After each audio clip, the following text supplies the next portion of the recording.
Yeah, I'll react to that, sure.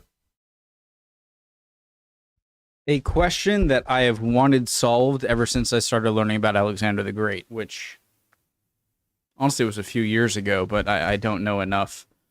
Why is it, and this is also one of the things, by the way, hi guys, sorry, rude of me.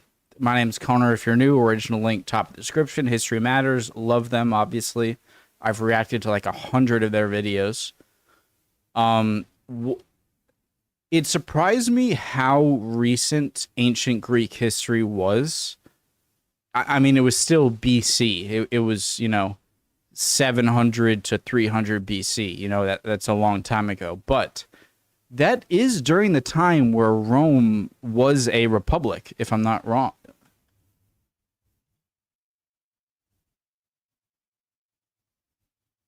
509 BC, ended in 27 BC. So easily, the Roman Republic had been 200 years old almost by the time of Alexander the Great. So why wasn't there?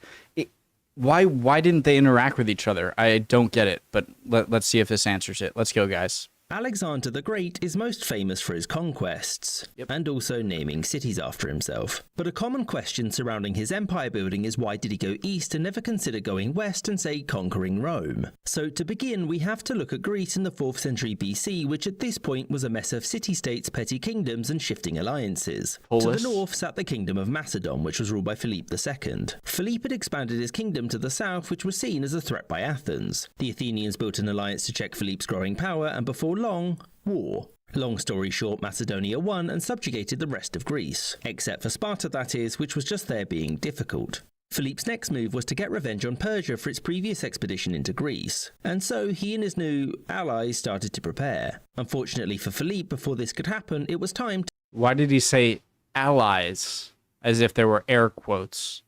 His new allies started to prepare. Unfortunately for Philip, before this... Oh, because he just conquered them. No. And so he and his new allies started to prepare. Unfortunately for Philip, before this could happen, it was time to get stabbed to death. Alexander III succeeded him and, like his father, wanted to expand his kingdom. I'm such a psycho. I don't know why that made me giggle when it said stabbed to death. I'm weird. Time to get stabbed to death. Alexander III succeeded him and, like his father, wanted to expand his kingdom, but going west to Rome wasn't really an option at this point. Why? The first reason was that his father had promised to attack Persia, which was a unifying force in Greece. And if Alexander wanted to keep them on board, it was important to keep this promise. Furthermore, Alexander likely knew very little, if anything, about Rome at this point. It wasn't a regional power and only held this much territory. And neither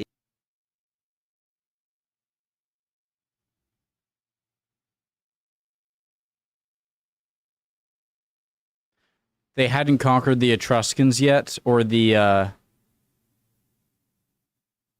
forget. So, okay. So the Roman Republic had almost been 200 years old and just looked like this? it nor its neighbours were really worth an expedition. And with that, Alexander was off to attack Persia, which he did in 334 BC. The Macedonians did well, and Alexander defeated the Persian Shah Darius and took all of this land, thereby becoming Alexander the OK. He then moved south into Egypt, which he soon conquered, and this allowed him to found the city of Alexandria and also proclaim himself pharaoh. Alexander the Pretty Good then advanced towards the Persian capital and defeated Darius again before taking it. Darius fled but was soon murdered by his own men, and Alexander took the title of King of Persia as well, thereby becoming Alexander the Notable. So with Persia defeated, surely Alexander was free to return to Macedon and turn his attention elsewhere. Well, no. Even with Darius gone, Alexander still had to pacify the rest of Persia. Now he'd previously took the title of King of Persia as well, thereby becoming Alexander the Notable. So with Persia defeated, surely Alexander was free to return to Macedon and turn his attention elsewhere. Well, no. Even with Darius gone, Alexander still had to pacify the rest of Persia. Why? I know I'm in hindsight, and like you're gonna stretch your armies so far that would eventually, like, why not stop here? You defeated Persia. By the way, I just want to point out we're at 153. I contemplated in my head kind of just waiting to say this till the end, but and if very little, if anything, about Rome really at this point. Expedition. So I think this is the problem, that I'm so used to like Central, Southern, and Western Europe being so important that I'm like, why don't you go capture it? But in his time, they weren't. It like, these were the chumps. Persia was the big boy.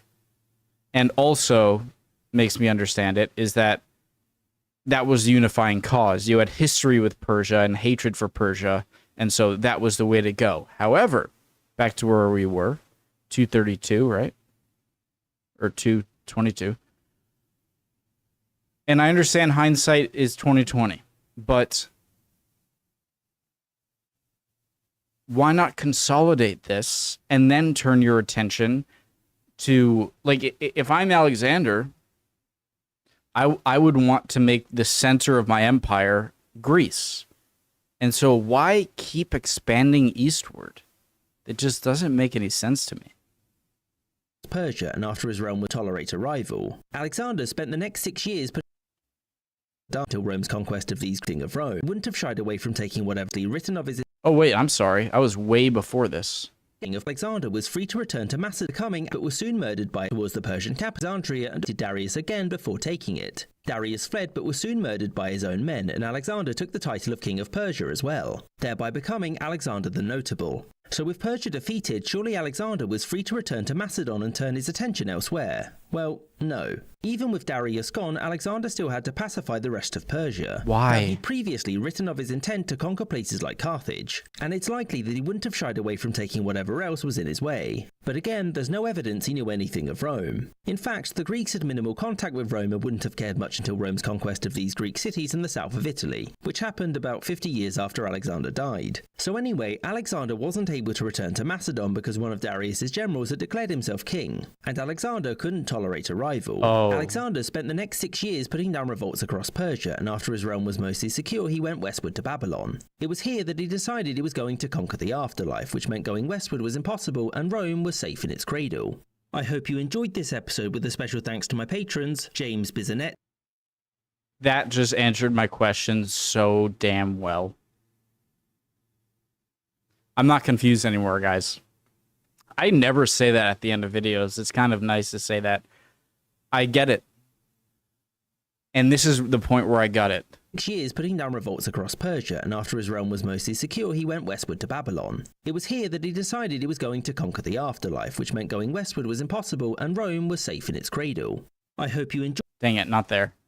Of Rome have shied away from taking whatever written was in his way, but again, there's no evidence he knew anything of Rome. In fact, the Greeks had minimal contact with Rome and wouldn't have cared much until Rome's conquest of these Greek cities in the south of Italy, which happened about 50 years after Alexander died. So anyway, Alexander wasn't able to return to Macedon because one of Darius's generals had declared himself king. That answers all of my questions. I need to take my head out of this idea of how important Europe is at the time when it's not important. What was important at the time was Persia. That was the threat. And so I'm not. Okay, so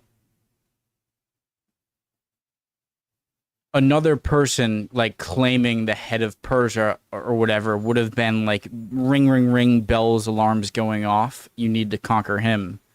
And I'm using my later knowledge of history to think that Alexander should have known this, which is, or that Alexander would have experienced the same world, which is ridiculous. That makes sense. Okay. I'm trying to find it like I'm like trying desperately to find a way to be like, but no, that makes sense. I don't think I've ever, in all of the thousands of videos I've reacted to, ever left a video being 100% satisfied. That makes sense. Anyways, love you guys. Hope you're all doing well. Would appreciate any comments down below. And hopefully I'll see you guys next time. Bye. We'll keep learning.